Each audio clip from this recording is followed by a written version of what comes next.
Hello. It's all clean now. Yep, and we found, you guys can see the indent right there, a screw that has been here for probably since the car was new. This one, right? Yep, that little tiny one. And we've got all of our screws for everything else. So we did a quick vacuum. You have any lost screws? Or loose screws? Oh yeah, I've definitely got loose screws. That's a given. But we are good to go. It's cleaned, it's vacuumed, it looks good. We'll put the seat back in. We've got the e-brake handle out. So now I can check for part numbers to see what we need to order. I mean, because it's not fixable. Once you do once something like that happens to that type of the metal's mechanism, actually bent and cracked, right? Yeah, exactly. So I mean, it is what it is, you know. So we'll get it all fixed, get it taken care of. Now we can find the exact part that we need to.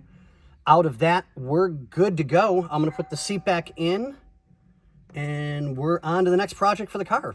And we'll see you guys on the flip side.